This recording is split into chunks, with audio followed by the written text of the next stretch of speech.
All right, welcome to the Books, Beards, Booze podcast, where we drink booze, have beards, and talk books.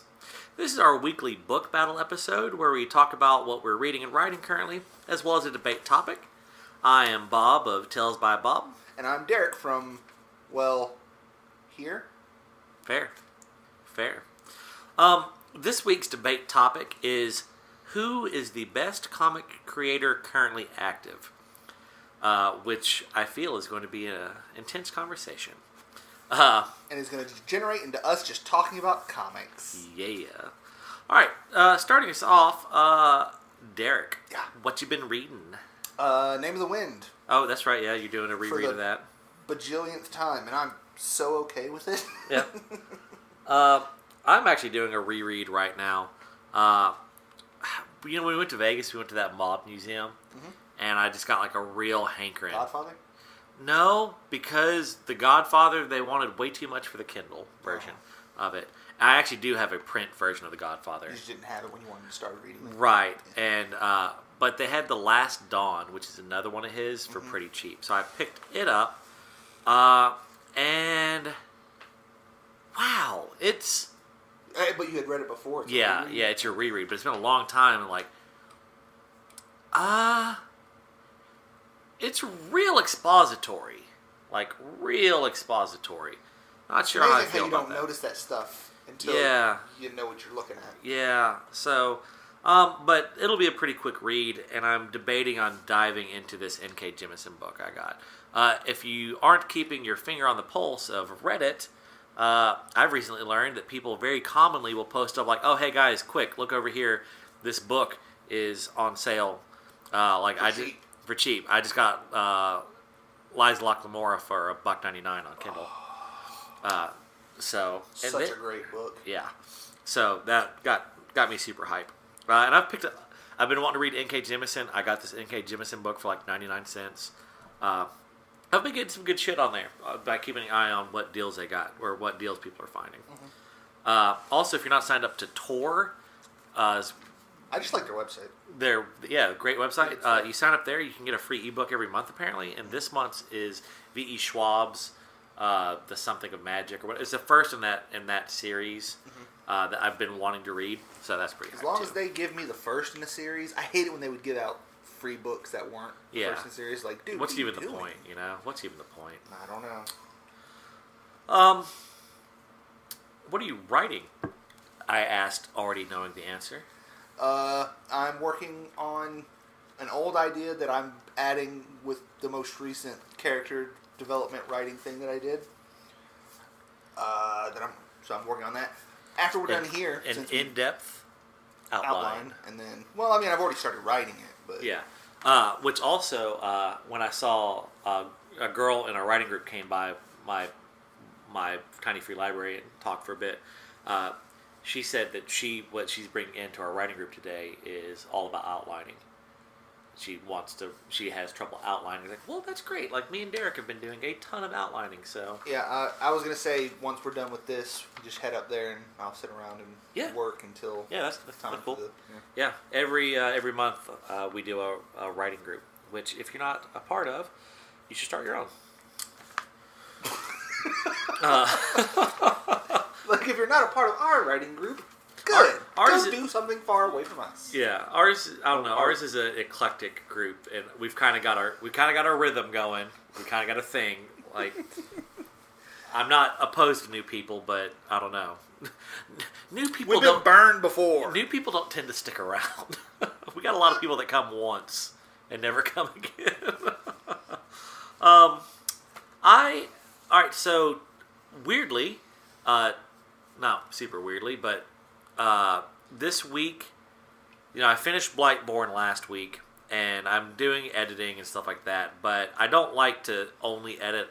I like to keep my writing muscles constantly in use, so I was like, well, what am I going to write next?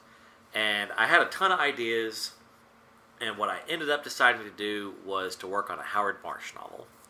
And basically, I'm taking two novellas and expanding them they're both about 15,000 words, or both about 14,000 words. I'm going to try and expand them to 30 to 35,000 words each. I started doing that this week. Well, weirdly, Tuesday, I think it was, 2 years ago Tuesday is when I finished the Marsh novella. My first Marsh novella. So 2 years ago, basically this week, I finished my first Marsh project, and now here I am 2 years later taking it and polishing it and lengthening it, and it's gone really well. I've done like the first, like on the 13,000 words I've written, I expanded it to like 18,000 words, mostly adding this description, a couple small tiny scenes, flavor, stuff like that. I'm feeling a lot better about it now. So now I'll start writing all new stuff onto it. So, neat. Woo! All right. Derek, are you thirsty? Yes, I am.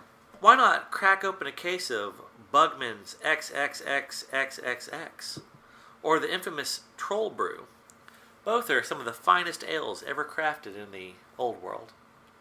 Yeah, a little Warhammer commercial for you. Waiting on the royalties there, Warhammer. You see, Vermintide 2 was on sale. God, I get emails like every day from Steam, like, "Ooh, this is on sale. This is on sale." I was like, Steam, shut up. God, I want to play Vermintide 2 so bad. Oh, God.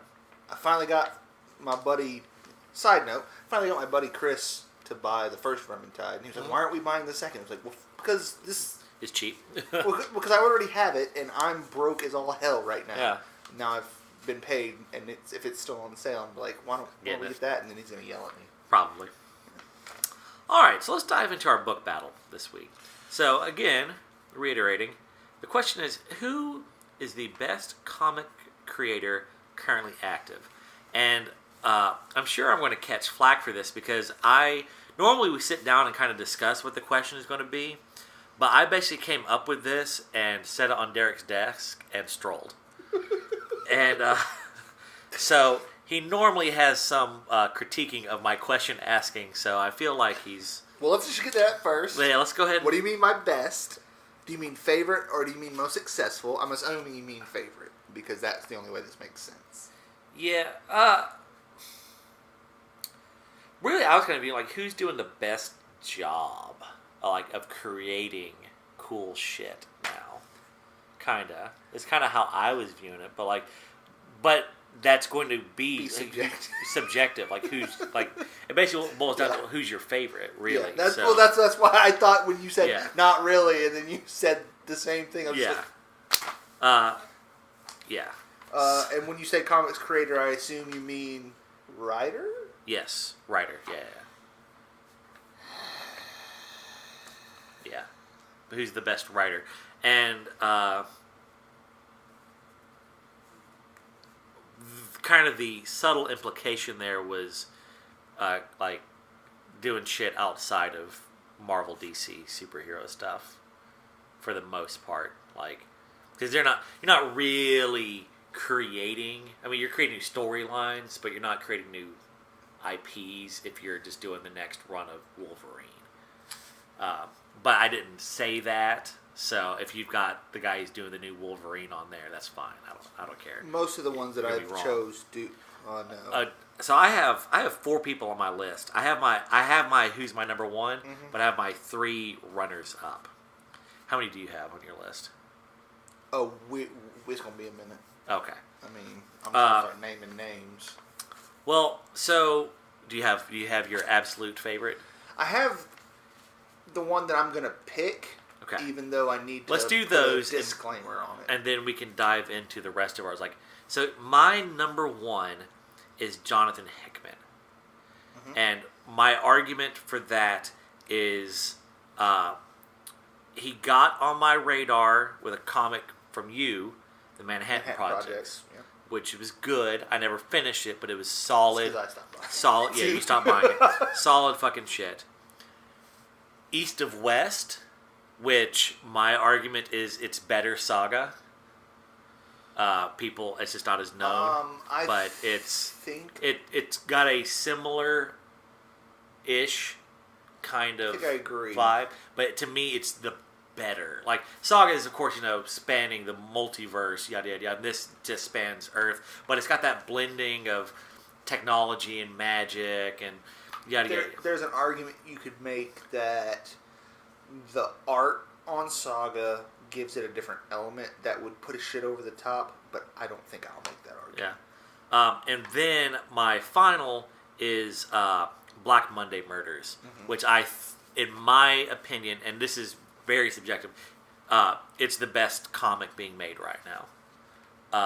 The depth of world building that goes into it, like each comic has all this extra stuff every step of the way, and there's so much mystery. Like it is gripping me like no comic more or less ever has. So that's there. My other two are really close.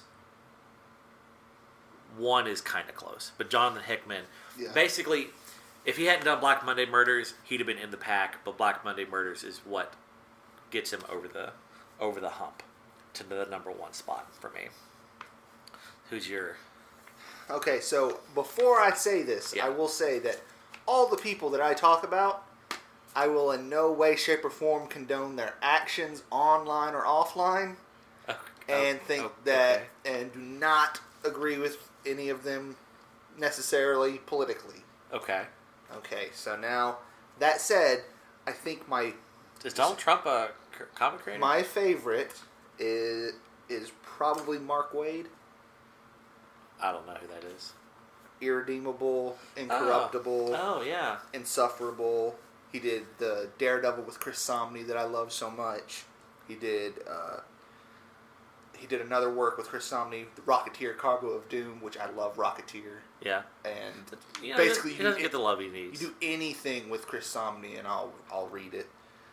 Which, by the way, if this had been artist, I would have just said Chris Samnee, and I could have got an extra 40 minutes of sleep this morning. Yeah. Because the best artist has been Temple Smith, but yeah. No, wrong. And then he also, and this is what really solidifies it, he did some City of Hero comics. Oh, okay. For them back when they were... Yeah, back when that was the thing.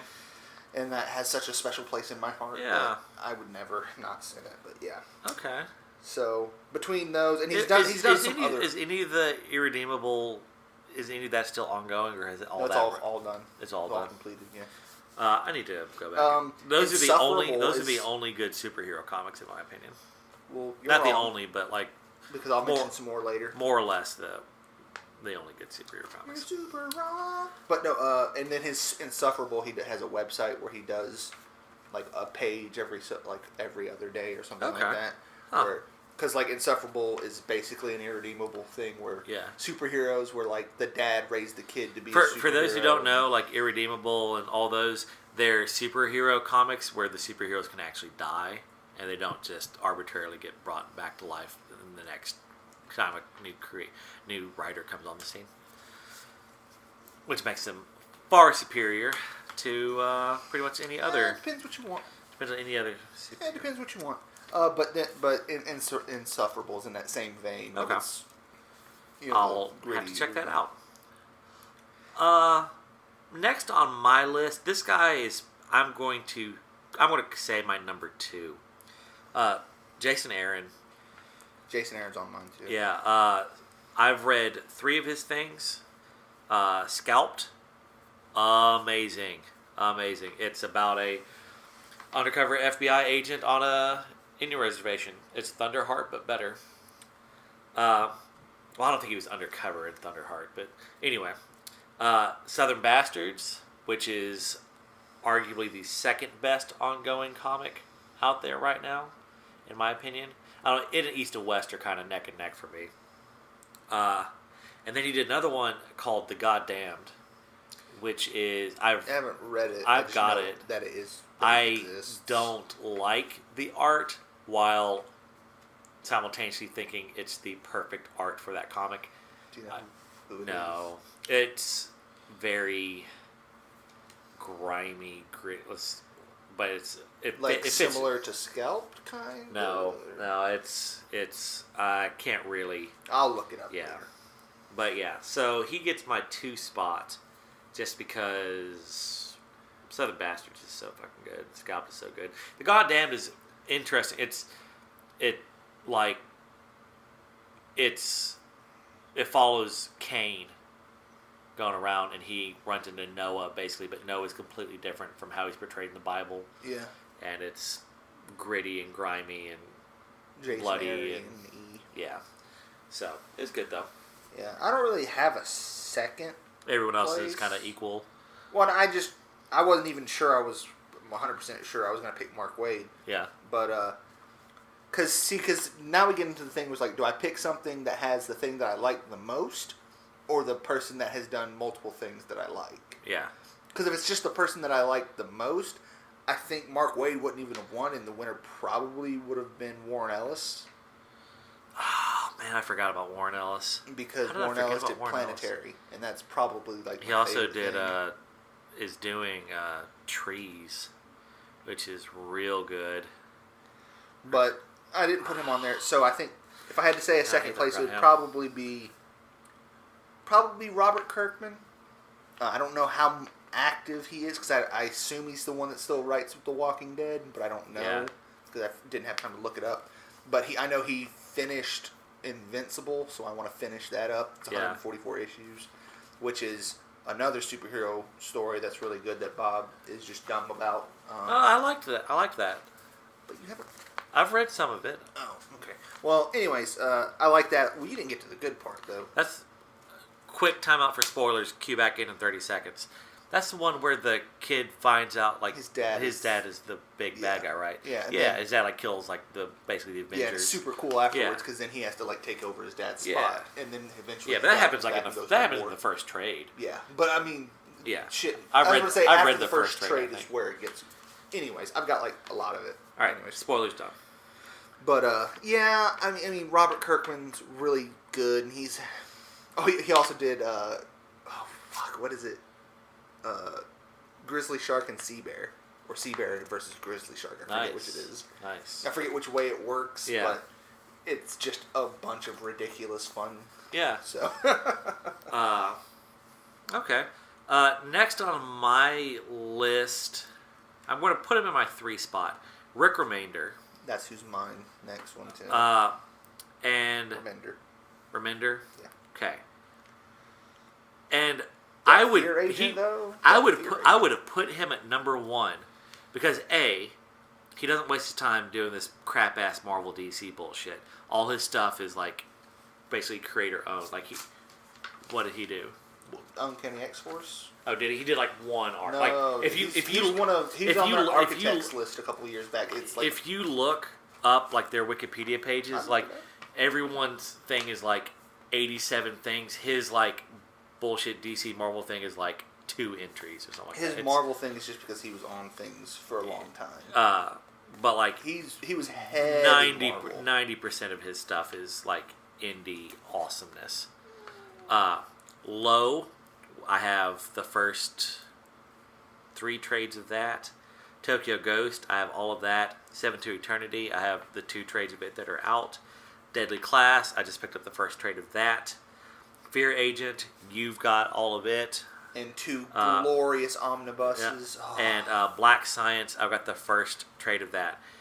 I love how prolific he is. I couldn't tell if he was active because I didn't see anything that was current. 7 to Eternity is still ongoing. Deadly Class is still ongoing. Black Science is still ongoing. Tokyo Ghost was only 2 trades, like complete. Low, I believe, is still ongoing, but I'm not current on it. The only one of his that I'm current on is 7 to Eternity. No, I'm not current on Black Science. And here's the reason why he's not number 1. He has the coolest ideas, and then I'm just not like, all right, 7 to Eternity is Saga-esque, but I just don't. There's just something about it. Every one of these, there's just something I was like, yeah, this is so cool, but his best work is not Fear Itself. Oh, definitely not Fear Itself. I would not put that on him. Fear Agent. I don't like Black Science because it involves a bunch of time travel. 7 to Eternity is really good. Like it, I know I sounded real negative on it. It's really good, but like if you when put you it get in down there, to top percentage of all comic books, you have to kind of nitpick. Tokyo Ghost is good. it's like fucking Princess Mononoke meets Transmetropolitan. It's good, but I'm not entirely sure how that works, but okay. You'd have to read it. Yeah. It's weird. It's good. Low is good, but that one, it's like it strains incredulity at times. Deadly Class is, I think, right. Like Fear Agent was really good. I didn't like Fear Agent after Earth went to shit. I mean, it was good, but it lost something after that point. I liked it more in the first. Basically, I like the first omnibus More than the second. More than I don't the think second. I've finished the second. But Deadly Class, granted, I'm only one trade in, but I think Deadly Class is so far my favorite. It's about a school for assassins. So Okay. and this guy joins the school. His obsession is he wants to kill Reagan. He wants to assassinate Ronald Reagan. That's his goal in life. Because he blames Ronald Reagan for killing his parents in a roundabout series of events. Okay, then. Yeah. No, it's good. But that's it, like, I love how prolific he is. All of his stuff is good. All of his stuff is really good, but none of it is East of West, Saga, Black Monday Murders. Like, everything is like a strong 7.75 without ever breaking into an 8. Is kind of where I'm at on him. It's because you don't appreciate art as much. Now, I'll say this. 7-2 Eternity has good art. Deadly Class, it's whatever. Black Science, it's whatever. Low, really good art. I don't know good art. Who he has working with him on these books, but he was back when I was reading constantly and was buying weekly and stuff. He was really, really well known for he only worked with guys that were fucking phenomenal. Yeah. Like, I don't know what it was. He basically, because when he did Fear Agent, he worked with Jerome Opeña, who's fucking amazing, and Terry Moore, I think, who's fucking amazing. Like, that was it. If their name is not Ben Templesmith, I don't know who they are. Well, that's cool, but I don't understand that because Templesmith is trash. Well, I mean, you're wrong. I just got Wormwood Goes to Washington and hardback. I don't know what that means. It's amazing. Yeah, but Ben okay, yeah, Templesmith, creator owned. Remender's good. I hate that I forgot Ellis, because Ellis did possibly the greatest comic that never got finished in Fell. Yeah. And Templesmith did the art on that. Another one on my list is Matt Fraction. Now, I know the name. Didn't like a ton of his stuff, just looking at his kind of list or bibliography. Yeah. But he had Hawkeye that I loved that was being done with, I can't remember the artist's name, but it's David Aja, I don't know how to say it. Fantastic. God, it was so good. And I really enjoyed that. But also he worked on that Immortal Iron Fist run that I have the omnibus of. Yeah. That he worked with Ed Brubaker, who's also on my list. Because Ed Brubaker is the guy that did this. He did a really, really long Captain America run that made Captain America actually interesting. I'm upset that I forgot Brubaker too. I didn't look at my... Because he did the death of Captain America, and like basically after he killed Cap, he left. He's like, oh, I'm done. Yeah. But he did he brought all the super spy stuff. Like, he brought a lot of really good spy stories. He brought Winter Soldier back, made that whole storyline super interesting. So he did some stuff that I really liked too. But I think with that's pretty much all the ones that I had written down. Brubaker is doing one right now called Kill or Be Killed. Mm-hmm. That's really good. This guy, basically, he has to kill people to stay alive. Like, there's like a mystical pact kind of deal going on. Let me look at Warren. He's a vampire. No, it's not that. It's weird. It's good, but it's weird. Let me bring up Warren Ellis real quick, and then I'll talk about my last guy. Warren Ellis bibliography. I'm trying to see what... I know he did Trees, which is amazing. God, he's done so much shit. All right, so what he did for Image, or he did Fell with Ben Templesmith. Technically, it's never been like canceled. It could, in theory, get finished. But he's got 2 that are going on right now that are amazing: Trees and Injection. What's that one you like about the Gods Are Reborn? Wayward. Wayward. You should read Injection. Injection reads like Wayward. Yeah, and then Trees but is does real it good. take place in Japan? Because that is a huge plus for me. It hasn't yet, but I wouldn't be surprised if it did. It'd be fun then. I like that it goes back. It basically, you know this because you've read it, but it goes from Japan to Ireland, which are like historic, like from a god and like folklore standpoint, are 2 places I know very little about, but I'm super interested with. Yeah. So that's we all know you don't know anything about Japan. I'm gonna smack the taste out of your mouth. So my last guy on my list is Brian K. Vaughan. Yeah. And I think he would be higher, except, so the reason he's on my list, number 1 is Saga, which I'm nowhere near current, but what I've read of it was really, really good. Yeah. He also wrote Why the Last Man, which I've heard nothing but amazing things about. I just haven't got the first I haven't read it myself. So, and then something he's got going on now also that I hear a lot of great things about is Paper Girls. And that's one I've been meaning to pick up, but I just haven't yet. I've been drinking a little bit, so I might be wrong about this, but I think, didn't he also do Ex Machina? That sounds right. Because that was a big deal back when I was reading current. That sounds right. That was serious business. Other comics that I'm in love with right now would be Lumberjanes, which is Noelle Stevenson, who did Nimona. Kind of helped come up with that and storyboard some of the ideas and character looks. I'm finally reading the Wicked and the Divine, which is about gods get reborn. That? Oh hell! We had this conversation before. The Wicked. I have a buddy.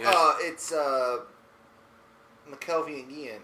Kieran Gillen and Jamie McKelvey. Yeah. It's real good. Oh, Sex Criminals is real good as well. What else am I reading that's good? I don't know. I got a ton. I finally got all Scalped now, so I'm going to do a big reread of it. Oh, man, there was one that I was going to mention that you were going to... Oh, Little Depressed Boy. Oh, yeah, I got all Love that. I've got all of Little Depressed Boy. Love Little Depressed Boy. Yeah, that's the... Atomic Robo. But I haven't read that's that good. in a while. I love that. So, here are 2 really good things that I read back when I was in comics the first time, like back in the day when you were collecting heavily. There's one called We Three.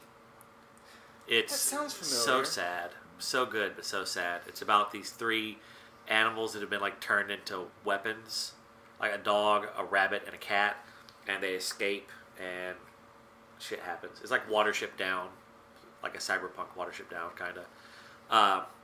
And then I Kill Giants, which I think they just made into a movie. I do remember when that was coming out. Or when it came out. It's got like a twist to it that's really good, really powerful, like emotional twist. Yeah. I also really want to start reading Lock and Key. I never really got into it. I've got the first trade. My brother loves it. I want to see. I really hope it does seem like it would be. I really hope that's some omnibuses of that. I don't know if they have omnibuses. I know they've got the trades. If it's getting picked up into a show, I'm sure they'll probably come up with an omnibus of it. But yeah. Anything you can get that's Hellboy, that's pretty much all good. Yeah.